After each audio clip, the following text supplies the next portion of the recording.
Hola, hola, pues ¿cómo están? Ya estamos otra vez en un lunes más aquí de Mujer Radial.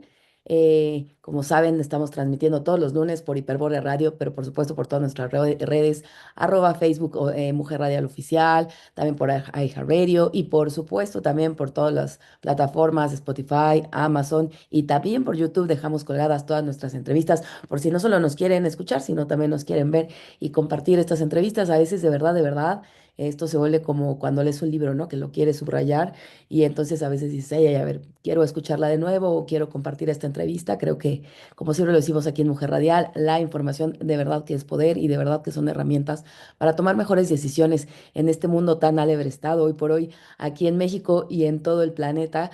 Estamos en mes mundialista, estamos en mes del padre, estamos mes en festejando Hiperbórea Radio también, 4 años. Así que bueno, muchos festejos, celebraciones, pero bueno, la verdad es que yo siempre digo que lo importante es lo importante y que hay veces que todo está bien, el festejo, la celebración y demás, pero pues siempre hay que como que también tener un poco de foco, de conciencia, a veces en no perder, a veces por el consumismo, por la alegría, por la contentez, como el foco en las cosas que realmente importan, que realmente duelen, que realmente son sensibles en este país, en esta ciudad, en el mundo. Y bueno, hoy por eso en Mujer Radial no quisimos dejar pasar la oportunidad de hablar con una persona súper interesante, por supuesto con el apoyo, como siempre, de Museo de la Mujer, que siempre nos está apoyando, y también de la FEMU para poder realizar todas estas entrevistas. Y bueno, hoy vamos a hablar de un tema en especial que para mí me parece súper sensible. Hace algunos años tuve la oportunidad de a través del yoga. Convivir con mujeres en situación de reclusión y la verdad es que es un tema que, bueno, a mí la verdad desde ese momento me cambió, por decirle, no lo menos, la conciencia, me cambió el corazón y me cambió la forma de ver a todas estas mujeres y también hombres que se encuentran en situación de reclusión en México y en el mundo. Y por eso vamos a hablar hoy con la doctora Corina Giacomello. ¿Es Giacomello o Giacomello? Sí, Giacomello, ¿no? Licenciada en Estudios del Desarrollo por la University of East Anglia de Reino Unido, es maestra y doctora en Estudios Latinoamericanos por la Universidad Nacional Autónoma de México, es integrante del Sistema Nacional de Investigadoras e Investigadores Nivel 2 y miembro número uno de la, miembro de número de la Academia Mexicana de Ciencias Penales. Es profesora investigadora del Instituto de Investigaciones Jurídicas de la Universidad Autónoma de Chiapas. Sus líneas de investigación son perspectiva de género, criminalización y acceso a la justicia, sistema penitenciario, adolescentes en conflicto con la ley, política de drogas y derecho de la niñez. Ha publicado 20 libros y más de 60 artículos académicos, capítulos de libros, textos de divulgación e informes en español y en inglés. Y hoy precisamente vamos a hablar de un libro que ella tuvo la oportunidad de coordinar y también de ser autora del mismo, justo con muchas compañeras. Este libro se llama Género y privación de la libertad en México, tendencias y propuestas. Como les menciono, ella no solo lo coordinó, sino que también se metió profundamente en el tema, haciendo entrevistas súper interesantes. Y hoy vamos a hablar de este tema que de verdad espero que la gente primero que lo escuche diga, ay, ¿y eso a mí qué? Pues de verdad que van a darse cuenta que todas y todos y todes tenemos algo con este tema, porque todas y todos y todos podemos caer en una situación de reclusión, estar presos por alguna situación y creo que es o algún familiar. Entonces, creo que es súper importante que hablemos de estos temas. Doctora Corina, muchísimas gracias por darte el tiempo. Hola, ¿qué tal? ¿Cómo estás? Pues yo soy agradecida, la verdad que estoy muy contenta de poder estar aquí como Mujer Radial y poder dar difusión a este tema que efectivamente siempre queda un poco en la periferia de nuestros intereses, de nuestros conocimientos, de nuestra mirada. A veces cuando nos afecta directamente nos da mucho miedo, estigma poderlo mencionar. Entonces la idea es un poco contribuir a través de esta obra y de estos espacios de divulgación a sensibilizar un poco sobre la temática y poderla dar a conocer. Doctora, bueno, te voy a decir Corina porque Sí, aquí por favor. hablamos para romper un poquito el hielo. Antes que nada eso, me gustaría un poquito conocerte, que la gente que nos escucha también te conozca. Ahorita estás en Chiapas, estás aquí. ¿Cómo nacieron tu interés por estos temas? Imagino que empezaste a estudiar y de repente en el tema de género, el tema de perspectiva de género es mucho más sensible en estos temas, pero ¿cómo fue que llegaste a, que bueno, tienes una enorme trayectoria, como has escrito muchísima obra, pero ¿cómo llegaste hasta esta temática en particular? Perfecto. Bueno, te voy a contestar, pero tienes que decirme cuando tengo que parar porque hablo mucho y me gusta mucho el tema. Somos iguales, así que nos interesa. Bueno, soy Corina, soy de ahora profesora investigadora de la Universidad Autónoma de Chiapas. Soy de origen italiano, pero llevo ya 25 años en México. De hecho, este va a ser un año de festejos, bueno, sobre todo agosto y septiembre. Y llegué en su momento por el movimiento zapatista Wow, y hice mi tesis de maestría en la maestría en la UNAM sobre mujeres zapatistas. Y luego, el origen mitológico de mis estudios penitenciarios. Empezó con una canción de los Tigres del Norte, de Pedro y Pablo, exacto, en un autobús de regreso de Teotihuacán. Y de ahí pues, me hice fan de los Tigres del Norte, cosa que sigo siendo, y empecé a aventurarme un poco a escuchar pues, los corridos, ¿no? Sobre el narcotráfico y entender que había toda una dimensión social y sociológica. Yo hice mi tesis de maestría sobre mujeres zapatistas. De ahí, digamos, surgió el interés por los estudios de género y decidí que quería estudiar el tema del narcotráfico con una perspectiva sociológica que no dejara a un lado la perspectiva de género. Y sin hacer el cuento demasiado largo, pero hubo toda una serie de pasos que empezaron por el doctor Luis Astorga, quien, digamos, es como experto y reconocido a nivel nacional e internacional, justo por abordar el tema del narcotráfico desde una perspectiva académica y sociológica. Él a su vez me presentó con periodistas y ahí llegué a través de esta cadena de contactos a hacer un primer libro que se llama Rompiendo la zona del silencio. Mi primer libro salió en 2007 sobre esposas e hijas e hijos de hombres privados de la libertad, en el que hoy se conoce como el Altiplano y en ese entonces se conocía como La Palma y surgió como Almoloya, ¿no? En su momento, la cárcel de máxima seguridad número uno. Eso me acercó al contacto con familiares de personas privadas de la libertad y a tejer relaciones verdaderamente importantes desde el punto de vista personal, en particular con una de estas mujeres entrevistadas, con sus hijas, y fue como mi primer acercamiento a la prisión, pero no sabía que se iba a volver en mi eje de investigación a lo largo de pues ya más de 2 décadas prácticamente, bueno, 2 décadas justo. Luego tomé un diplomado sobre derechos humanos de mujeres privadas de la libertad y entré por primera vez a Santa Marta Catita, el Centro de Reinserción Social Femenil, uno de los centros de reinserción femenil ubicados en Ciudad de México, el más grande del país, uno de los más grandes de América Latina. Y ahí conocí a una mujer, Sara Aldrete Villarreal, que sigue privada de la libertad injustamente desde hace 37 años y con quien sigo siendo amiga. Y entonces empecé a ir a verla, conocí más a Santa Marta y luego surgió la oportunidad de hacer una consultoría para CONAPRED sobre discriminación en contra de personas privadas de la libertad y ex privadas de la libertad con perspectiva de género. Ahí seguí yendo a Santa Marta haciendo muchas entrevistas y me di cuenta que muchas mujeres en ese entonces estaban por delitos relacionados con drogas, principalmente delitos menores y no violentos: uso, venta al menudeo, introducción de drogas a centros de reclusión, lo que se le conoce como aguacateras, y que todas tenían una historia de vida muy parecida, vinculada a la violencia de género, vinculada a la pobreza, a la exclusión social, a ser madres principales cuidadoras de niñas y niños, todas con embarazos adolescentes y con penas mínimas que iban de los 10 o los 15 años, sin derecho a alternativas al encarcelamiento. Y eso me provocó un sentimiento que siempre me provoca la cárcel, que es la indignación, el coraje y las ganas de hacer algo. Y mm. entonces empecé, ¿no? Con estudios sobre mujeres en prisión por delitos de drogas, fue como mi eje de trabajo por bastante tiempo. Y luego, pues, digamos, investigando el tema de prisión, luego con enfoque en maternidad. Sigo trabajando el tema de los impactos de la cárcel sobre las familias. Es mi proyecto de investigación más reciente. Justo estoy ahora en transcripción de entrevistas con niñas, con niños. Y un poco entonces se fue metiendo la reclusión femenina, que es minoritaria en términos cuantitativas, pero devastadora en términos cualitativos. Y es un tema en el que llevo ya un poquito, pues sí, como 20 años más o menos, y que francamente al momento no pienso dejar, mientras pueda seguir entrando y mientras las condiciones no cambien. Ay, Corina, qué valor, qué trayectoria, que me imagino que además de que sí, es un tema que te apasiona, totalmente ha cruzado y atravesado tu vida, ¿no? O sea, porque estos temas, pues no puedes nada más, no es un trabajo que vas, trabajas, haces tu chamba y regresas y se acabó. Me imagino que esto ha modificado tu camino, tu vida, tu esencia, ¿no?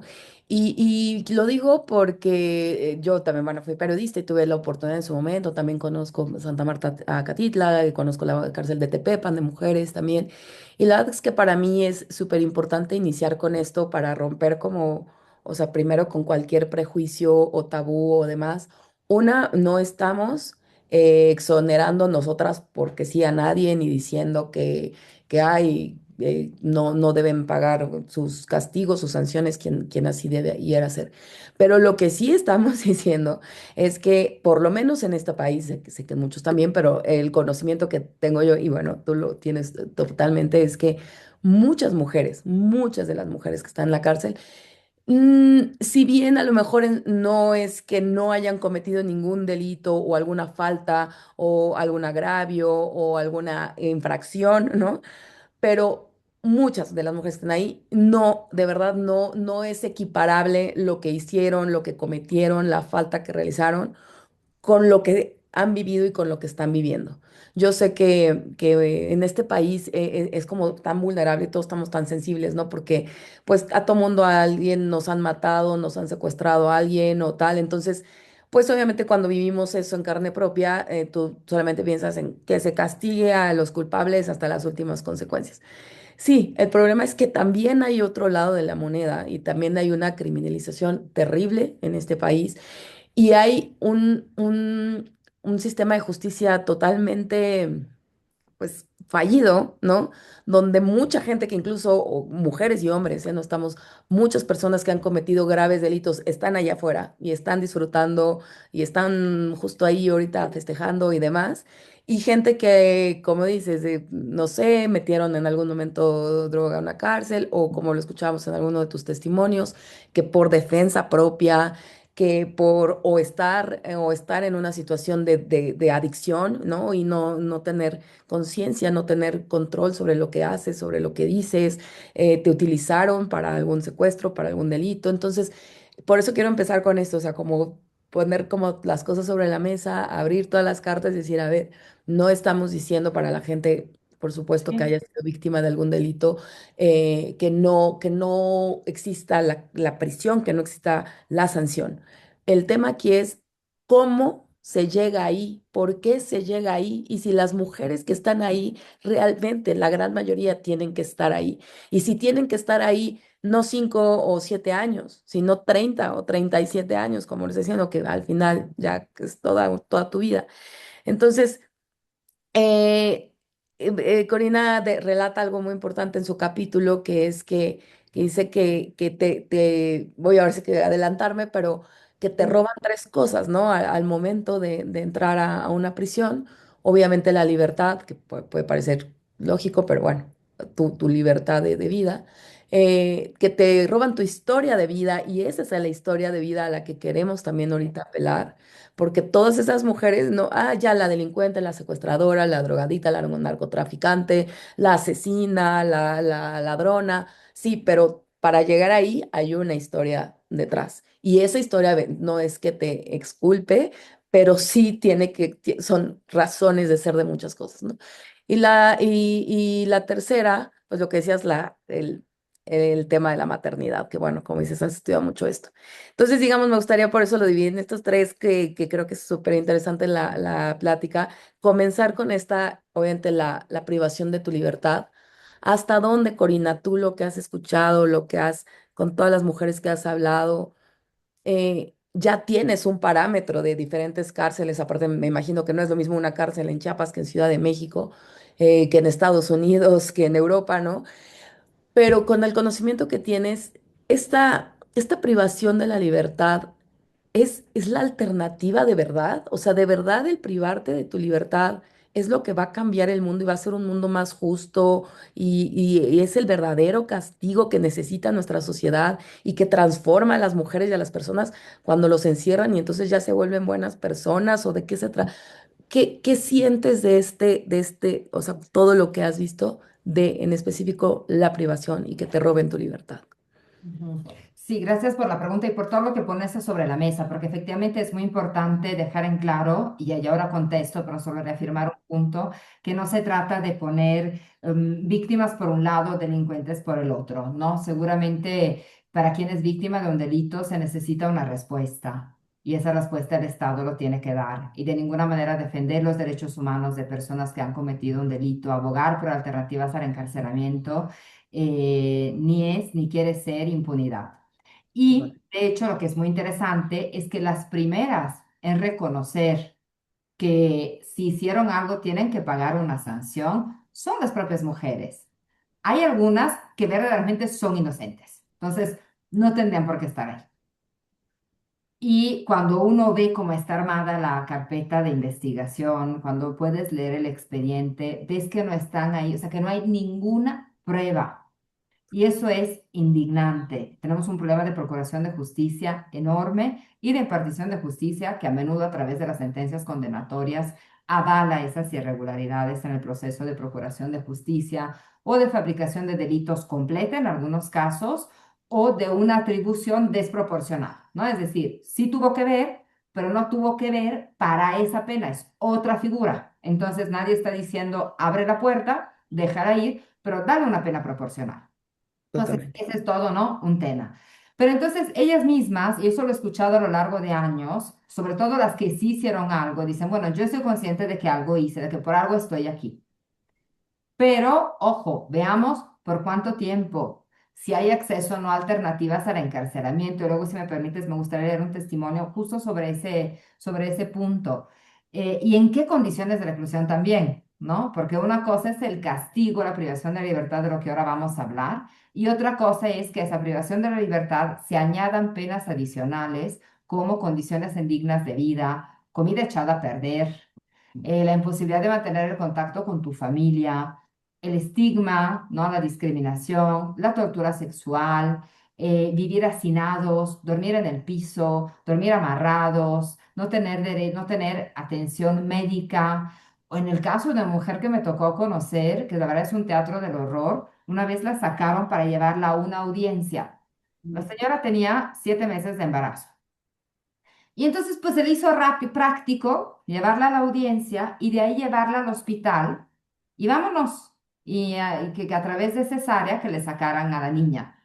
Ay, Sí. no. O sea, sin que estuviera previsto, hablado, decidido. Pero O no sea, solo de eso. una vez, para aprovechar la salida. Exacto, Ay, no. exacto. Pero además ni siquiera le dieron días de descanso en el hospital, no le dieron insumos para su hija, ni pañales, ni ropita, ni nada. Entonces ya se termina la cesárea y demás, y cuando ya la van a regresar al centro, ella no tiene nada en que llevarse a su hija y una custodia le presta su chamarra y Ujú. entonces la regresan al centro, pero como llegó de noche, todo pasó en menos de 24 horas, que la sacaran a la audiencia, que la llevaran a la cesárea y que la regresaran a su celda. Como llega de noche, no hay personal administrativo, no pueden registrar a la niña y como no está registrada, no es parte de población. Y entonces no le dan los insumos básicos, no le dan pañales, no le dan ropa, no le dan leche, no le dan, ella dormía en el piso y ahí se dormía con su hija. No. Y al otro día, todas las internas estaban así de, qué raro, debe haber un gato en el centro, porque escuchamos a un gatito toda la noche y era la bebé. Digamos, las condiciones son verdaderamente extremas. Entonces, sobre el tema de la privación de la libertad, la privación de la libertad es una pena aflictiva. Eso está determinado en las reglas Nelson Mandela, en las reglas europeas y en la vida práctica cotidiana de las personas, ¿no? Y en varios textos de literatura, nos lo dice Dostoyevsky, nos lo dice Camus, pero no necesitamos acudir a ellos. Cualquier persona que estuvo en prisión un día es la única que puede pronunciarse sobre la privación de la libertad y lo que es pasar una noche en prisión. Y a veces tienes que pasar 20, 30, 40, 50 años. Es estar cortado, digamos, del mundo, del poder decidir, como dar un paso libre. Y podemos imaginarlo, de alguna manera uno pensaba que la pandemia nos hubiera generado tantita empatía con esta situación. Y yo siempre recuerdo uno de mis primeros profesores en el tema de mujeres privadas de la libertad. Me dijo, imagínense vivir en su casa. No te van a sacar de tu depa, no te van a quitar ni internet, ni tu tele, ni tus muebles, ni tu cama. No vas a vivir con otras personas más que las que tú desees. Pero de ese lugar, de tu casa, no vas a poder salir por 20 años. No, no, no. Nada más eso. Sí, no. Imagínate a eso que le añades una celda donde vives con personas que no elegiste, que roncan, que fuman, que te roban tus cosas. Con algunas tejes amistades, por supuesto. Y todo, cada paso es vigilado, es controlado. Y a lo mejor sí hiciste lo que dicen que hiciste. Ujú, Pero son todas esas penas adicionales. A veces no sabes nada de tu familia porque te puede tocar en un centro donde no tienes libertad para agarrar un teléfono y hablar. Y de verdad no sabes dónde están tus hijos, si comieron, si padecen frío, si se murieron, si abusaron sexualmente de ellos, si les están pegando, si siguen en la escuela o no. En otros casos sí, puedes maternar por teléfono. Hay mujeres que maternan por teléfonos décadas. Y dentro de todo eso, por algunos delitos, como es el caso de secuestro, extorsión, trata de personas y delincuencia organizada, no tienes ninguna posibilidad legal de que esa pena que te impusieron de 30, 50, 60, 80, 120 años se rebaje de un solo día. Y entonces tu propio proyecto de vida, que se vio cortado, si quieres por tu decisión, por lo que pasó, por lo que hiciste, pero también por ese sistema de justicia y ese orden de género. Y ese proyecto de vida que tú logras recrear y retejer en prisión. No hay ninguna manera en que tú puedas decir en algún momento, esto que logré construir en estos 20 años de reclusión, lo voy a poder trasladar afuera y volver a reconstruir un lazo con mi familia, con la sociedad. Entonces, es francamente muy duro y muy justo y muy severo en muchos casos. 11 de cada 10 mujeres están en prisión con penas de más de 50 años, sin derecho a que se reduzca. Eso es muy fuerte, porque el ¿Cuántas, camino... Sí, perdóname.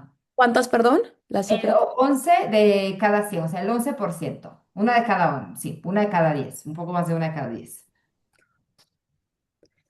Y bueno, como bien lo dices, o sea, creo que aquí algo medular son tres cosas. Una, es proporcional el castigo, ¿no? Realmente a lo que se está haciendo, porque, como dices, o sea, ya suficiente sería estar encerrado, ¿no?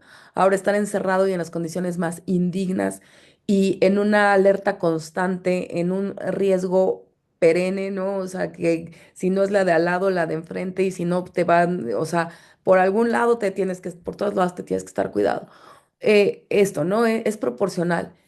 Y dos, qué es lo que pasa? O sea, ¿por qué, por qué esas personas, pero ya no lo pregunto para las autoridades, ¿eh? Lo pregunto para nosotros, para la comunidad, empezando por sus familiares, o sea, sus familiares, sus círculos, sus amistades, y ya después los vecinos, la sociedad. ¿Qué nos pasa en en la mente? ¿O cómo ves tú esto de... No es lo mismo con un hombre que con una mujer. O sea, a mí me lo decían mucho, ¿no? Y mi papá siempre me decía eso, ¿no? Me decía, mira, hija, fíjate cómo en las cárceles de fuera de los hombres, de los penales de hombres, siempre vas a ver a la mamá, a la abuelita, a la esposa, a las hijas, a las hermanas, al amante, llevando, buscando llevarle comida, medicinas, su trago, bueno, buscando meterle como sea, pero algo que lo haga sentir un poco menos miserablemente, ¿no? Y sí, como siempre en las de las mujeres, al final hasta sus propias familias, muchas de ellas las abandonan. Entonces, qué es lo que nos hace creernos? Pues yo siento que es una superioridad moral, por eso empecé también diciendo esto, porque es que nadie estamos libre de una injusticia o de cometer un delito por algo, por ejemplo, que ahorita yo agarre el coche y me distraiga con el teléfono, como lo hacemos últimamente todo el tiempo, y atropelle a alguien, ¿no? O sea, todo porque de verdad es algo que está latente para todas y para todos. Y que ese error, que por supuesto que es un grave error, que por supuesto quién eres tú para haberle dañado la vida así a alguien, pero bueno, es un accidente tal, ya, o sea, tu vida, o sea, ya no existes más, es como si fueras nada para la sociedad, ¿no? Entonces, a mí me llama mucho la atención en qué momento, Corina, y te lo uno, porque obviamente tú tienes toda la expertise en que haces la transversalidad del tema de género, esta es la muestra de que si las mujeres de por sí no valemos, si cometes algún delito o algún error, no vales nada. O sea, eres popó, eres basura. No, pero ¿cómo puede ser que hasta los propios familiares, o sea, hasta propios hijos, madres, padres, abandonan a estas mujeres en esta situación? Que como decimos, pueden estar ahí por alguna razón, pero también pudo haber sido un accidente o una equivocación, porque somos humanos y todas nos vamos a equivocar, algunos más gravemente que otros. Pero, ¿qué sucede? ¿Cómo se atraviesa aquí la otra terrible revictimización que es el género? Sí, sí, el orden de género, la verdad que se exacerba en las cárceles, ¿no? Está muy presente y en su máxima potencia. Creo que hay muchas cosas que entran en juego ahí. Primero, hay efectivamente un tema de género claro, que hay un mayor estigma, una mayor discriminación en contra de la mujer que comete un delito, ¿no? Es tachada como mala madre o como mala esposa o como mala hija, etcétera. Pero creo que en la vida de las personas familiares también la situación se vuelve más compleja. Generalmente cuando un hombre va a prisión, y eso lo sabemos por la información cualitativa y por los datos también, las hijas y los hijos quedan con las mamás. Digo las mamás porque muchas veces pues hay de varias, ¿no? Se generan varias familias. Y esas mamás, junto con una red de apoyo, con lo que pueden o algunas solas, sacan adelante a los hijos y al hombre que está en prisión. Se hacen cargo de todo, ¿no? De buscar a los abogados, de encontrar abogados que primero les roban, porque es dificilísimo pasar por un abogado que primero no te robe hasta que das con uno bueno.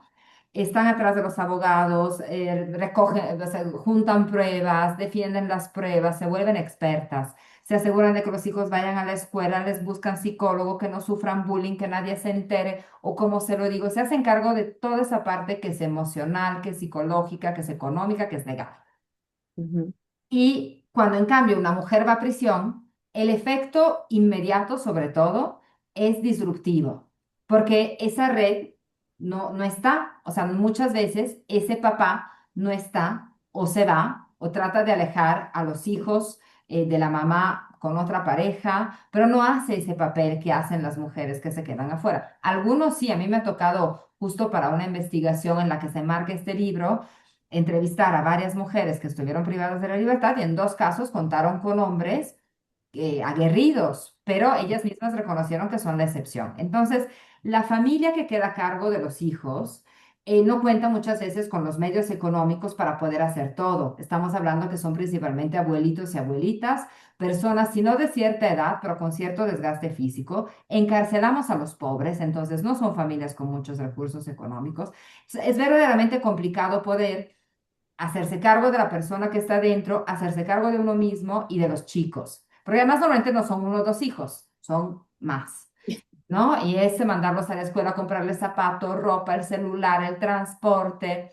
Entonces hay un tema que sí es de género, pero que también, digamos, el género se ve también en quién queda a cargo de estos niños. Con eso quiero decir que no es que las familias necesariamente abandonen por una falta de voluntad de ir a ver, pero porque no cuentan con los medios económicos y de tiempo para ir. Otra cosa importante es que en el caso de las mujeres, la mayoría está en cárceles mixtas, en secciones femeniles de cárceles de hombres. Eso puede permitir mayor cercanía, pero si te mandan a una cárcel de mujeres, que hay como 23 en el país y hay una sola federal, te alejan muchísimo de tu domicilio. Y entonces para la familia es muy complicado ir y es muy, muy caro. El tema económico es enorme. Otra cosa, siempre del orden de género y sin querer estigmatizar a los hombres, pero los hombres en prisión son mucho más demandantes. Quieren que los vayan a ver y que les lleven sus cosas y que entonces, y en las mujeres, en cambio, las mujeres que yo he conocido por lo menos y que siguen siendo mamás, con tal de que a sus hijos no les falte nada, prefieren que no vayan a verlas, para que hagan su vida fuera normal, para que vayan a la fiesta de cumpleaños, para que no gasten en el transporte, para que no les lleven comida. Y ellas adentro trabajan, siguen trabajando para tratar de no ser un peso económico para su familia y para poderle dar a sus hijos allá afuera. Entonces, como que el orden de género tiene muchas capas. Con eso quiero decir, porque a veces nos quedamos con el primer argumento de es que las estigmatizan más y por eso no van a verlas. Sí, pero las familias que están afuera tienen muchas capas que tienen que ver con el orden de género, desde dónde están ubicadas las mujeres, desde los horarios de visita, desde mantener a sus hijos, y no hay un hombre ahí que haga lo que hacen en cambio las mamás de los hijos de los hombres que están presos. Y las Oh, mujeres mismas, con tal de que sus familias estén mejor, dicen, ya no vengas, haz tu vida, no te preocupes, y sacrifican muchas ese lazo, porque eso hacemos y eso nos han enseñado que tenemos que hacer, sacrificarnos para los totalmente. demás. Y muchas Sí, sí. delinquen por eso, porque se sacrifican, Ah, sacrifican su libertad. ay, qué fuerte. Fuerte. Ay, sí, bueno, de verdad tengo nudos en la garganta y la piel chinita, pero es que justo esto que dices, que bueno, creo que hoy por hoy nos llega a todas las mujeres y a muchas personas, hoy no estoy diciendo muchos hombres también están sensibilizados con este tema, pero este tema de ser las madres cuidadoras en la condición en la que te encuentres, ya sea migrando y cruzando el río, ya sea en la cárcel, ya sea pasando droga, ya sea tal, pero siempre el tema de ser las cuidadoras, ¿no? Y yo hace tiempo escuchaba en un tema más bien de chiste o tal, como decía, ¿no? Que cuando piensas así de oye, no puedo cuidar, no puedo cuidar a los hijos en la noche, ¿a quién se los dejo? Porque voy con mis amigas, que dicen, primero piensas mil veces a veces en tu mamá que en tu esposo, ¿no? Y lo comentaban como algo gracioso, ¿no? Que bueno, no lo es, pero cuando leí tu cifra dije, qué fuerte que decía algo así como que creo que, no me acuerdo si dos o cada cuatro de los que se quedan, o sea, las mujeres con hijos, los cuidan los papás y los otros ocho o los otros siete los cuidan los abuelos. Totalmente, No sí. son los papás. O sea, no es solamente cuando en un tema de diversión que dices, ay, mamá, me cuida. No. O sea, te estás en la cárcel y quienes se hacen cargo son los abuelos. Y por decir los abuelos, que sabemos que es las abuelas, ¿no? Pero, Exacto, sí. entonces esto me parece una locura, porque entonces y como dices, y esto que acabas de decir es crucial. No estamos diciendo que son todos los casos, pero podemos, seguramente lo puedes tú asegurar, Corina, que muchas de las mujeres que están ahí adentro tuvo que ver con algo para llevar dinero a sus hijos, para salvar a su hijo de algún tema, para pagar algo, la escuela, el hospital, no sé, o sea, y eso me parece de verdad que como dices, no puede ser que no se esté viendo, y entonces ahí vamos a la segunda pregunta que te hacía de la historia. No es posible yo sé que este sistema está podrido de justicia y que estamos pidiéndole manzanas, o sea, estamos pidiendo milagros, pero que se deseche esa historia que hay detrás, que se deseche cuál es la historia que te llevó a delinquir. Por supuesto, tienes que tener las pruebas, tienes que tener el lugar, espacio, tiempo, etcétera.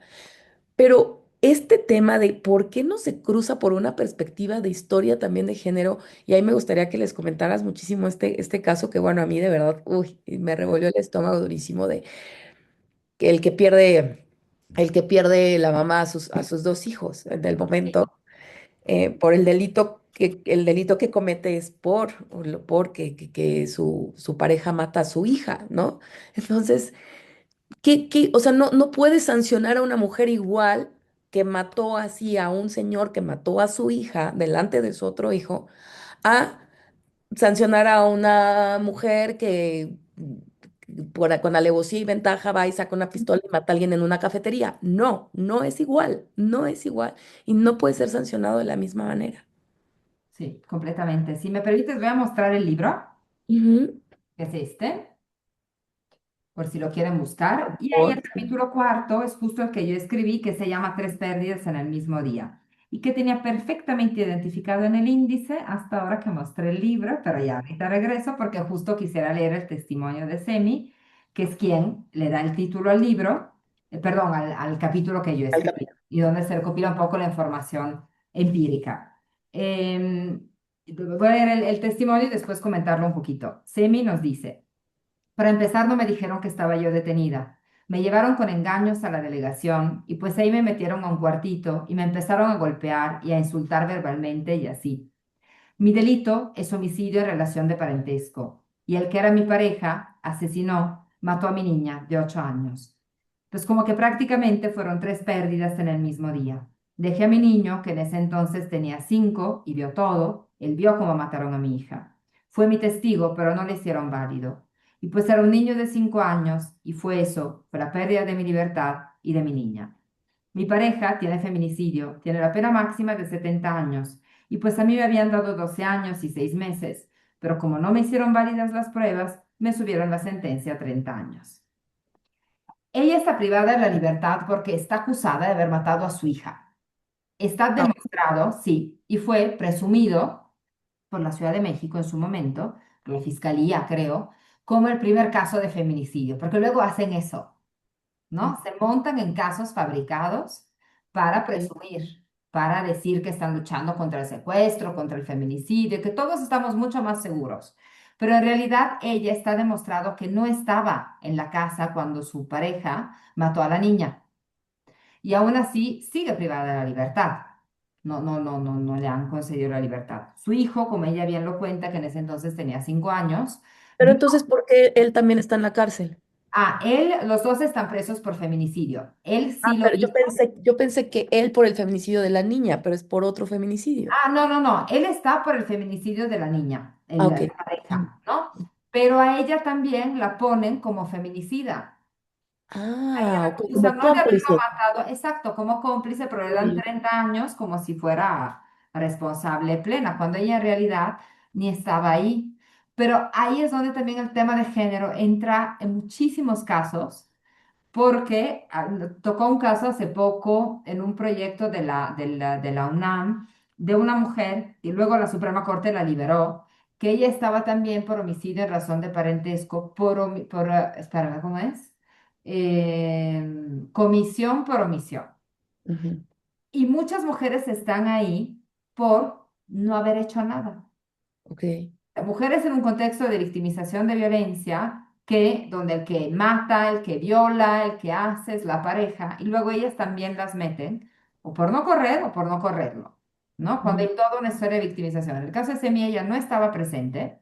Su hijo o sea, alegó que su mamá no estaba, pero no hacen válida la prueba. Y entonces ella está privada de la libertad con una sentencia de 30 años, porque en teoría mató a su hija. y el señor que mató a la niña no era su papá. No, no era el papá de la niña, no. Y entonces, bueno, ese es el caso que le da un poco el título a mi capítulo, Tres pérdidas en el mismo día, y a esta conceptualización, ¿no? Y es uno de los muchísimos casos de mujeres que están ahí de forma inocente. Pero quisiera muy rápidamente, si me permites, leer Ah, un testimonio de una mujer que es muy interesante porque ella está por secuestro y lo reconoce. Decir que estás por secuestro y reconocerlo es durísimo porque es un delito desde mi punto de vista horrible, creo que es el peor delito. Está muy estigmatizado y con toda la razón. Y muchas mujeres están ahí con penas de 50, 70, 80 por el falso caso de la señora Wallace. Porque no olvidemos lo que hicieron en su momento la señora Wallace y el expresidente Calderón, ¿no? Que ujú, fue toda esta lucha contra el secuestro, muy justificada por lo horrible que es el delito, pero con una fabricación de casos impresionantes. Entonces, ajá. el testimonio que voy a leer es de una mujer que lleva, cuando la conocí, 17 años privada de la libertad y que tiene una pena de 54, si mal no recuerdo, por secuestro. Y ella dice, sí fui partícipe del delito por mi estado de adicción, por no saber decir que no, por la aceptación de la banda, porque esos eran mis amigos según, por tratar de pertenecer a algo. Y me agarraron en un momento muy vulnerable. Y ya cuando menos me di cuenta, yo iba en un carro directo a cuidar a una secuestrada. Y luego dice, que vean nuestro recorrido, que vean nuestra trayectoria del día uno al día de hoy, que ya la mayoría llevamos más de 10 años, que ya es una vida. No necesitamos tener cadena perpetua, como dicen, ya es una cadena perpetua. Yo llevo 17 años aquí. Hay compañeras que llevan 27, 30 años y aquí trabajan, tienen a sus hijos en la universidad, aquí proveen, aquí estudian, aquí se han graduado. Creo que ese testimonio nos da muchas cosas al mismo tiempo. En primer lugar, alguien que reconoce haber estado en el delito de secuestro, que es Ujú. fuertísimo. O sea, que alguien lo reconozca por el estigma que implica. Que nos haga ver lo que tú decías, esa historia que el sistema penal y penitenciario silencian, la historia que la llevó a cometer el delito. Y el hecho de que ella no está pidiendo abran la puerta. O sea, yo sí lo hice, yo tengo por qué estar aquí. Pero vean también la historia que hemos recorrido, porque por secuestro no tienes derecho a una reducción de pena. Entonces te dan 70 años, ahí te mueres, si entraste de Ujú. 20 o 30. Y entonces el poder tener acceso a una reducción de pena a partir de lo que tú pudiste trabajar en prisión. Y por otro lado, el último punto, que es algo que ellas defienden muchísimo, que ellas son proveedoras y cuidadoras, porque a veces las vemos como cuidadoras nada más, son proveedoras principales y muchas Sí. efectivamente han tenido a sus hijos, como el caso de ella, de Agustina, en la cárcel con ella hasta que el niño cumplió los 6 años. Luego el niño sale porque se termina el plazo máximo permitido en Ciudad de México, en el resto del país son 3, y siguen maternando desde el teléfono. Mamás que los acompañan todo el recorrido, desde que salen de la casa hasta que se suben al pecero, hasta que llegan a la escuela, y que trabajan para pagar el teléfono y mandarles dinero. Algunas que cuentan con una estupenda red de apoyo, otras que no. El niño de 5 años que vio cómo mataron a su hermana y a quien le arrebataron a la mamá injustamente con una pena de 30 años por feminicidio, cuando yo hablé con ella, había sufrido un accidente, estaba inválido, estaba cuidado por su abuelita porque ella no tiene red de apoyo, solo tenía a su mamá, que es una señora mayor con un montón de problemas de salud, y el hijo con 18 años, pues ya inválido en la cama por un accidente que tuvo. Y ella sin poder salir por el delito que no cometió. Y entonces, bueno, son verdaderamente situaciones trágicas. Y en ningún momento eso implica hacer menos a las víctimas, creo que hemos sido enfáticas en eso, pero no hay que dejar de repetirlo. Pero aquí hay que ver toda esa historia de vida, la que antecede y cómo la prisión exacerba esas vulnerabilidades. También da herramientas. Hay mujeres que entran con situaciones tan drásticas que en prisión adquieren herramientas, adquieren lazos, redes de apoyo, autoestima. ¿Cuántas me he escuchado en estos años decir, aquí aprendí a decir que no a la violencia? Aquí me vine a querer. Aquí aprendí español y a leer y a escribir. O sea, está tan mal afuera que hasta la prisión te puede dar algo. Pero esas noches, entonces, el sistema penal y penitenciario la silencia. Y este tipo de investigaciones tratan de que se escuchen y por eso les agradezco tanto que nos den este espacio, porque obviamente pues uno no es más que una emisaria, ¿no? Obviamente lo ideal sería escucharlas a ellas, pero bueno, esto ya es un paso para que se pueda un poco romper ese muro de silencio. Fue el primer título de mi libro y el título se lo dio como en todos mis libros. El título siempre viene de un testimonio, nunca lo pongo yo. Y fue un hombre que estuvo privado de la libertad que me dijo, hay que romper el muro del silencio. Como investigador es lo que sigo tratando de hacer. Y con estas mujeres tan valientes que aceptan que su voz se escuche y que trate de romper ese muro del silencio. Porque al final, entre lo que hay afuera y lo que hay adentro, aunque el Estado nos trate de mostrar que somos diferentes, lo que hay son continuidades, continuidades en el dolor, continuidades en las preocupaciones, continuidades en la maternidad y en ese orden de género que nos tiene tan sometidas a las mujeres y a las mujeres en prisión tan invisibilizadas. Ay, Corina, esto que dice además, no, y también rescatar otra frase que lo dices muy bien en el libro, es estas victimarias también se convierten en víctimas. O sea, y eso es una realidad. No, eso no le quita su condición de delincuente o victimaria, no se lo quita. Una cosa no que quita la otra. Pero por supuesto que también son víctimas, porque no, o sea, yo no conozco una cárcel, yo no conozco una cárcel en este país que sea de verdad un lugar donde realmente vas a cumplir tu condena, tu pena, donde, bueno, sí, secuestré, tengo que estar 20 años, voy a estar encerrada, pero, o sea, no, o sea, pasan muchas cosas ahí.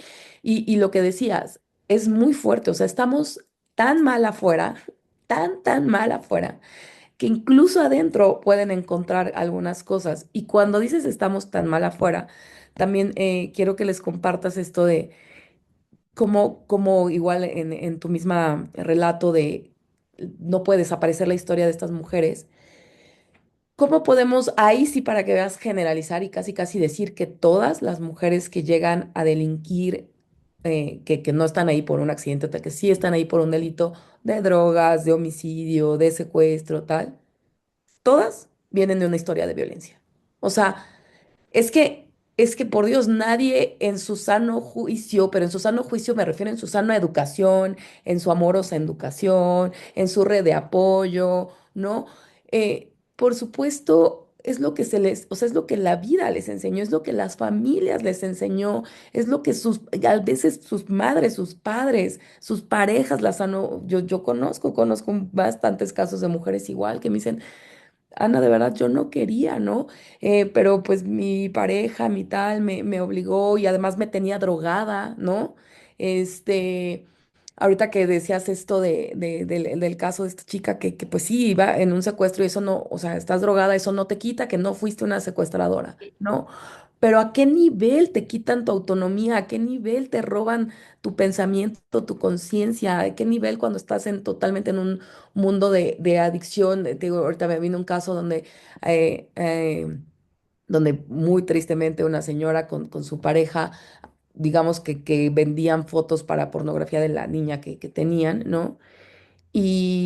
Y me decía, te juro que todos los días de la vida estaba drogada, drogadísima, o sea, yo estaba ahí tirada en el suelo, o sea, veía que pasaban cosas, tengo flash, dice, pero te juro que hay mil cosas que tengo borrados años de mi vida, o sea, hay gente que les borran años de su vida, de verdad, entonces lo mismo, no estamos exonerando ni nada, pero esta historia de, o sea, sí decirlo, estamos tan mal afuera que por supuesto que estamos creando delincuentes. Por supuesto que estamos creando delincuentes, mujeres, hombres, adolescentes, jóvenes, de todo tipo, porque la violencia solamente puede generar más delincuentes. Sí, y creo que, o sea, lo que decías un poco de estas mujeres que son victimarias y luego se vuelven víctimas, efectivamente esa historia de victimización antecede, ¿no? Todo el proceso de involucramiento en actividades delictivas. Yo dudo haber conocido en estos 20 años, de las cientos de mujeres con las que he hablado, alguna, o sea, ubico algunas, pero creo que la gran mayoría ha pasado por violación sexual desde la primera infancia, muchas veces. Y no sabría cuántas han tenido embarazos ya de manera como decidida, consensuada, después no solo de los 18 sino de los 25, ¿no? De cuando ya somos adultos. Sé muchas historias de victimización y creo que incluso en los casos donde hay una adhesión a los valores de una comunidad delictiva, ¿no? Donde verdaderamente la persona está convencida. Trafico drogas porque quiero, soy sicaria porque quiero, secuestro porque quiero, que las hay. Esa agencia existe. Ujú. Pero si miramos a la historia Que deben entrar en una psicopatía también, ¿no? En un... y vemos que hay una historia de vida atrás que, como decíamos, no es para exonerar, no se trata de, pero digamos, justo nos refleja un poco la sociedad en la que estamos. Para mí, un trabajo de investigación muy fuerte, muy importante en ese sentido fue el que hice justo con mujeres que usan sustancias y que estaban o privadas de la libertad o en anexos, ¿no? En centros de tratamiento de adicciones, que sabemos que muchas veces son lugares de detención arbitraria, tortura y demás.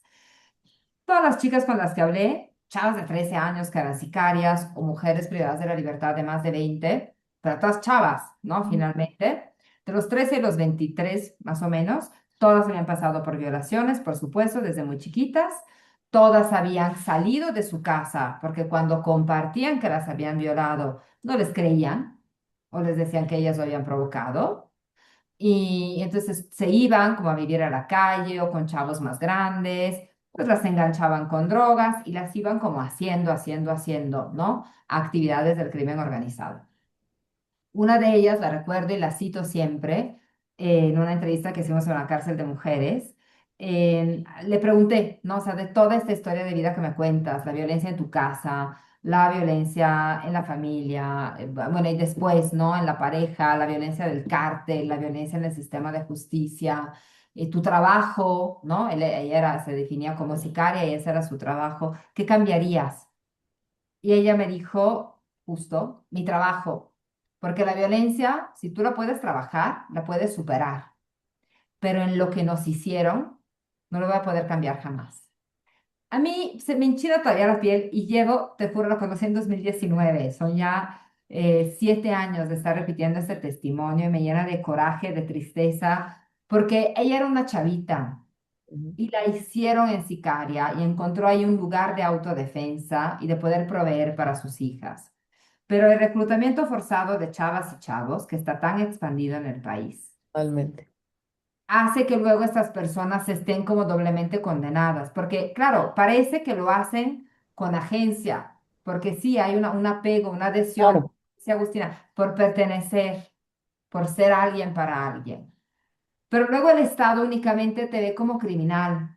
claro, Entonces, eso no lo voy a poder deshacer jamás, no es cierto. Tú puedes dejar de ser sicario, secuestrador, homicida, feminicida. Puedes dejar, todos nos podemos reinventar, pero no están las herramientas ahí. Entonces, toda esa violencia social se reproduce, se exacerba en el sistema penitenciario y tu vida, que podía tener tantos caminos, ya no tiene ninguno. Y por eso son las tres pérdidas de SEMI, la pérdida de ese proyecto de vida, que no es destino, es falta de política social y de política de reinserción.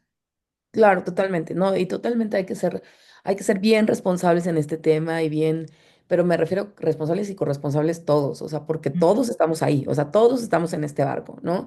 Y yo me sorprendo mucho ahorita, justo como le decías. A ver, la violencia se trata porque el amor se trata. Si tú a un niño le das siempre amor, educación, cariño, atención, tal, tal, lo más seguro es que crezca y sea una buena persona, una gran persona. ¿Por qué nos sorprende que tanto que pase lo otro? A mí, te lo digo honestamente, mi esposo no es mexicano y entonces como que él se sorprende mucho de ver cosas que suceden acá. Y como lo hablamos él y yo creo que para como está este país, de verdad somos afortunados, porque hay niños que dices, después de todo lo que han visto, lo que han vivido, y que ese niño tenga la suerte de salir, de ser... El otro día yo veía, estaba en Nuevo León, en un mercadito, estábamos comiendo ahí unos tacos, y estaba un niño como de 4 o 5 años, y su papá le dijo y le dio una patada, y órale, chamaco, y ya vete a servir los platos, o sea, como que nos atendiera el niño de 5 años.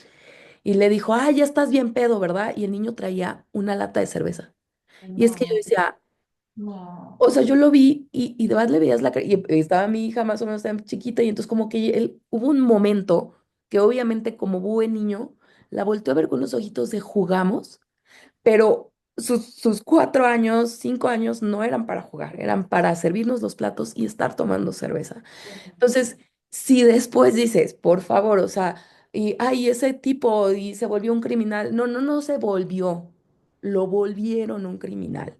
Y entonces ahí es donde sí quiero, y por eso me impactó mucho el libro, que todos tomemos esa conciencia de esas historias. O sea, esas historias, todos en algún momento también, porque aparte todos también tenemos la oportunidad de ayudar y de poder ir y con gente, decirle, oye, mira, no sé, no sé, yo he conocido niños que dicen, oye, regrésalos a la escuela, no puedes, mira, yo te echo la mano, haz esto, o sea, todos podemos ayudar a alguien, todos, pero la verdad es que cuánta gente lo hacemos, pero a la vez todo el tiempo nos quejamos de toda la gente delincuente y malosa que hay y tal, y cuánta gente se involucra en la otra gente, y al final somos una sociedad.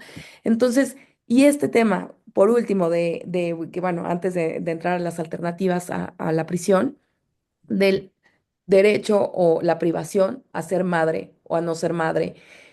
Yo también he escuchado algunos juicios, ¿no? Sobre gente que dice, por favor, ¿quién estando en prisión? O sea, ¿quién se embaraza estando en prisión? ¿Quién quiere ser madre estando en prisión? Bueno, tú también, ¿quién eres para juzgar eso, no? O sea, para quitarle el derecho a una mujer a ser madre, pero para quitarle el derecho también de, como dices, quitarle el derecho a mamás que las aíslan totalmente y que no saben si vive o muere, dónde está, y ya me imagino el tormento que viven diario, pero a la vez tampoco se les quita la carga de la crianza y de la manutención y de proveer. O sea, total, el peor de los mundos, porque si eres mamá, porque eres mamá y qué horror y eres una delincuente y tal, pero si los cuidas porque los cuidas y los quieres tener ahí, también cuánta gente se ha pronunciado en contra de tenerlos ahí, ¿no? Porque qué daño le haces a los niños. Entonces, bueno, creo que el tema de maternidad es, bueno, me imagino que por eso dices que ahí te vas a seguir, porque da para demasiado análisis, demasiada reflexión y demasiado que reparar en este mundo. Sí, sí, es un tema súper complejo, efectivamente, con muchas opiniones encontradas, pero bueno, yo creo que como bien dices, para empezar, incluso los que somos mamás en contextos privilegiados, solo tenemos la certeza de hacerlo mal, ¿no? O sea, siempre vamos a ser juzgadas por algo, como dices, si los cuidamos demasiado, si nos preocupamos, preocuponas, si nos salimos con las amigas, mal, si no salimos con las amigas, mal. Entonces, digamos, la materia está rodeada de estereotipos, estigmas y juicios. Otra cosa, creo que no hay una sola maternidad que esté pensada para el otro, para el hijo, la hija. Todos queremos ser mamás o tener hijos con nuestra pareja, pero no pensamos, y sí pensamos que pensamos en el ser humanito, pero hasta que lo tienes y que lo tienes que criar y mandar a la escuela y educarlo y demás, te das cuenta que es otra persona, que no es un proyecto de los dos, o mío si quiero tener hijos sola. O sea, digamos, no hay maternidad que no sea egoísta y que no sea en función del adulto que quiere ejercer la maternidad por hasta que ya lo tienes ahí. Entonces, obviamente, una mujer que está en prisión, así como una mujer que usa sustancias, una mujer migrante, todas tenemos el derecho a ese deseo. Y cuando es deseo, porque a veces es a fuerza, porque Claro, claro. nos violaron, porque los mandatos, porque, pero bueno, como sea, entonces no se trata de justo juzgar a si una quiere ser mamá en prisión o no, porque además hay tantas maternidades adentro como afuera. Afuera vemos Claro, mujeres que tenemos absolutamente todo y hacemos, aunque no me encanta calificar a las maternidades, pero hacemos un pésimo trabajo. Entonces, digamos que tanto afuera como adentro, el ejercicio de la maternidad es plural en su deseo, en su ejecución, en lo que podemos dar. Estar en prisión no te hace mala mamá, estar en libertad no te hace buena mamá, tener recursos no te hace buena mamá, ser pobre no te hace mala mamá, ni no amar a tus hijos. Lo que totalmente. hay, además está, digamos, si queremos irnos a la literatura científica, está demostrado que es mejor mantener ese lazo entre la madre y el hijo hasta los 3 años. Entonces, lo que tenemos que insistir es en políticas públicas. Esto siempre se termina manipulando como un tema de madres-hijos. No. El tema de la maternidad y los cuidados no es de personas, o sea, nos atraviesa como personas, pero lo que necesitamos son políticas públicas que permitan los cuidados, sin ponerle ese sesgo de género, ¿no? En prisión eso no existe. Todo recae sobre la mamá, ¿no? O sea, que tanto en algunas prisiones te hacen como, te dan como un kit, en algunas, en una creo, dos o tres, un kit básico de pañales, toallitas, ropita, cremita, que no alcanza, pero es algo. Pero en general tú tienes que ver cómo te las arreglas para tener los pañales, la leche. Recuerdo una mamá que vivía con su hija en Santa Marta y ella decía, yo le hago como la película La vida es bella. Entonces tenía la celda pues toda como decorada y toda bien y toda bonita y todo se lo trataba de explicar como con amor y con risa y con juego. Y nada, entonces cada quien materna como puede, pero lo que se necesita afuera y adentro. Pero lo que se necesita es que haya más políticas públicas, también para que en el debate público la disyuntiva no sea niños adentro y afuera. Si los niños están bien con su mamá y si ella quiere los puede cuidar con su mamá, adentro o afuera. Y mejor si sacamos al niño y sacamos a la mamá, también, ¿no? De paso. Claro, Entonces es un tema realmente de políticas públicas, de reconocer el derecho de toda persona a maternar y el derecho de todos los niños y niñas a ser maternados. totalmente. Corina, y bueno, lamentablemente se nos acaba el tiempo, podríamos aquí seguir horas y horas, porque además había otro tema muy importante, el que mencionabas, de ahora sí que las peor escalafón, ¿no? Como dicen mis amigos, el tambo más bajo, eh, mujeres indígenas, personas trans Sí. y adolescentes, ¿no? Lo que sufren. A mí me gustaría mucho, si tienes en otro momento, poder hablar mucho más extensamente de esto, porque el tema de mujeres indígenas es súper fuerte, ¿no? Pero antes de culminar esto, y se los dejo ahí esa probadita para que de verdad lo revisen el libro, de verdad, de verdad, de verdad. Son de esos libros que yo siento que a lo mejor la gente no piensa así de, ay, tengo ganas de leer algo, pues sí, a lo mejor no tienes ganas de leer esto, ¿no? Pero creo que nos sirve muchísimo. O sea, ahora se habla tanto de empatía, ¿no? Y la empatía por acá, la empatía por allá, pero nadie trabajamos nuestra empatía. Bueno, pues les invito a este ejercicio de leer este libro porque sí o sí vas a sentir un poco más de empatía por mujeres en esta situación. Pero antes de culminar, Corina, quisiera que me dijeras un breve de cómo observas tú, ahora sí, si hay una luz en el fondo de este túnel súper oscuro de alternativas a la prisión. No sé si tengas documentadas experiencias de otros países en Latinoamérica, que no nos podemos comparar con Suecia o Noruega, o no, pero sí hay otras alternativas. O sea, no todo, o sea, no todas esas mujeres, no todas las mujeres que delinquen, no todos los hombres que delinquen, que cometen un error, un accidente o algo con alevosía, tendría que ser esa la pena porque Mm. además a nadie le está funcionando, o sea, no le está funcionando el Estado, no le está funcionando el país, no le está funcionando a esas personas y no está, o sea, queda claro que no están bajando los índices delictivos, entonces no está funcionando. Entonces, ¿cuál es, en tu experiencia, lo que has investigado y todo esto, cuál es, si tú pudieras, me imagino que lo has logrado, pero si sí pudieras pedir una carta a Santa Claus, a la presidenta, a las autoridades máximas de este país, ¿qué les pedirías respecto a este tema de alternativas más allá de la prisión?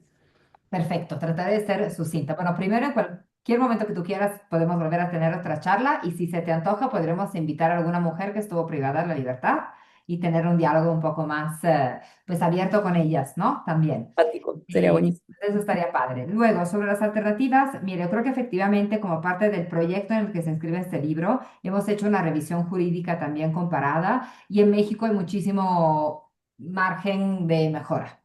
A nivel de prisión, digamos preventiva, en primer lugar, lo que necesitamos, y ojalá que la Corte se pronuncie en ese sentido, es eliminar la prisión preventiva oficiosa, una figura que es contraria a la Convención Americana de Derechos Humanos, que ha sido objeto de dos sentencias de la Corte Interamericana de Derechos Humanos y es la principal forma de prisión preventiva que se utiliza. Luego, reducir las penas. Las penas en México son altísimas y el tema de penas mínimas no ayuda. Hay que quitar también las penas mínimas. Eso descarta a Santa Claus y a muchísimos más, porque no lo vamos a ver pasar. Pero es quitar penas mínimas, es ampliar las alternativas al encarcelamiento en fase de proceso, de sentencia y de ejecución penal. Con énfasis, aunque no solamente mujeres embarazadas y a cargo de niñas y niños menores de edad y también de hombres a cargo de niñas y niños menores de edad, porque también el número de papás solteros en estos cambios de género está creciendo. Entonces, hay, digamos, todo un abanico de medidas y el abanico de medidas alternativas es muy amplio porque va a depender del tipo de delito y del tipo de perfil. Entonces, las más estrictas son detención domiciliaria y monitoreo electrónico. Esas son como unas formas de privación de la libertad, pero que si son aplicadas adecuadamente, o sea, que tú puedas ir a trabajar, llevar a tus hijos a la escuela, ir a una cita médica, son compatibles con una vida en sociedad sin que se traduzca en impunidad, porque esa luego es la gran preocupación social, ¿no? Y luego, bueno, hay desde penas mucho menos restrictivas. Y eso hay, digamos que México sí necesitaría, sobre todo desde un enfoque comparado, ampliarlo mucho más. Hay países como es el caso de Italia, donde si bien ha habido cambios en la ley más hacerlo restrictivo, es rarísimo que una mujer embarazada o con hijos termine en prisión, porque justo lo que se ve es por el interés superior del niño. Claro, claro. Entonces, hay mucho que se puede hacer y ojalá que se pueda hacer en México, poder aportar algunos cambios, porque la verdad que no nos sirve de nada seguir teniendo a las personas en las cárceles y más en las cárceles tal y como están.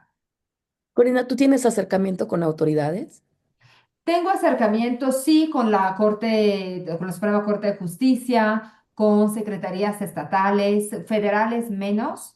No creo tener poder de incidencia. O sea, decir que Ujú. francamente me vayan a hacer caso a mí, se vayan a hacer estas reformas, lo veo difícil también porque siento que el mundo está atravesando, y México no es excepción, un momento de populismo penal cada vez más exacerbado. Es la etapa que nos está tocando vivir y la vamos a enfrentar como podamos, adaptándonos y resistiendo y tratando de hacer hincapié en los espacios que existen de mejora, para ver si en algún momento se pueden ver materializados, ¿no? Pero creo que son tiempos muy complicados con respecto a los enfoques punitivos. Insisto, no solo aquí, es el mundo en el que estamos ahora. Corina, pues te agradezco muchísimo, de verdad, ya quedamos con eso del tema de poder tener aquí un testimonio y hacernos mucho más sensibles, empáticos, de verdad, literal que crezca un poquito nuestra cabeza y crezca un poquito nuestro corazón, porque es lo que necesitamos y lo que siempre, siempre, siempre lo repetimos aquí en Mujer Radial, ¿no? O sea, la violencia genera violencia y el amor genera amor, por más ridículo que suene, ¿no? Entonces, y el amor es algo que tenemos todos adentro y que no nos, se nos va a acabar y no pasa si nada si lo compartimos. Entonces, también esto, por ejemplo, ahorita lo pensaba, ¿no? Tanto, yo ahorita justo acabo de sacar cosas de mi bebé y tal, y tantas amigas, y dices, bueno, tantas cosas que a veces no sabes qué hacer con ellas, o te quedan pañales, o tal, y ahorita decía, bueno, es que ¿por qué no podemos ir y que esos niños estén mucho mejor, ¿no? Esos niñas, esas bebés que no tienen culpa alguna, ¿no? Ellos sí de verdad no tienen culpa alguna y tienen todo el derecho, igual que cualquier niño, cualquier niña, a vivir una vida digna, a vivir una vida alegre, a estar con su mamá, a estar con su papá. Entonces, pues bueno, espero poder seguir en contacto contigo aquí y fuera para poder ver qué podemos hacer. Los pequeños cambiecitos van ahí avanzando. Te agradezco muchísimo. Por supuesto, te agradecemos este libro. O en serio, búsquenlo. ¿Dónde lo pueden buscar? ¿Dónde, y si tus redes, dónde te pueden contactar? O... Sí, claro, a mí me encuentran como, así con mi nombre, Corina Giacomello, o creo que Chi Giacomello, seguramente en Twitter, en Facebook, que son las que más uso, también en función de mi edad. No soy mucho de Instagram y TikTok, pero en las otras estoy.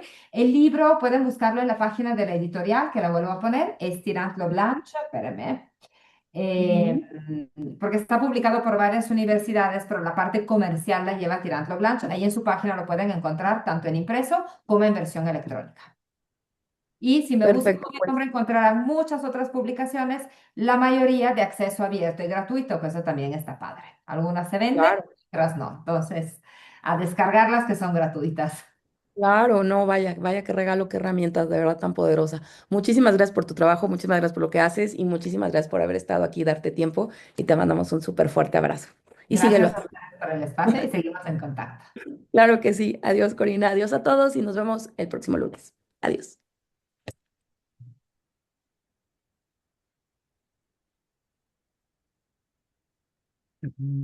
Albert, ¿estás ahí? Bueno, ahorita para la grabación.